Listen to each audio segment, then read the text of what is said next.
बुलढाणा जिल्ह्यातील खामगाव शहरात मागील काही दिवसांपासून दररोज चोरीच्या घटना घडत आहे. या घटनांना आळा घालण्यात पोलीस अपयशी ठरताना दिसत असतानाच आता चोरट्यांनी थेट एटीएमकडे आपला मोर्चा वळविल्याचे दिसून आले. आज पहाटे 4च्या सुमारास चोरट्यांनी खामगाव शहराला लागून असलेल्या नांदुरा रोडवरील सुटाळा बुद्रुक येथील IDBI या बँकेचा एटीएम फोडण्याचा प्रयत्न केला.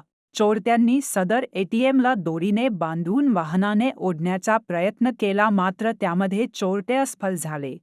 घटनास्थळावर झालेल्या आवाजामुळे पकडल्या जाण्याच्या भीतीने चोरट्यांनी एटीएम मशीन तेथेच सोडून देऊन पसार झाले आहे. संपूर्ण घटना ही CCTVमध्ये कैद झाली आहे. CCTV फुटेजच्या आधारे पोलीस चोरट्यांच्या मागावर असल्याची माहिती पोलिसांनी दिली आहे. ठळक घडामोडींसाठी देशोन्नती न्यूज चॅनलला सबस्क्राइब करा आणि बेल आयकॉन प्रेस करा.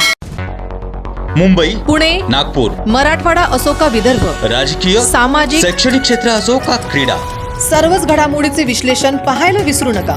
फक्त देशोन्नती न्यूजवर.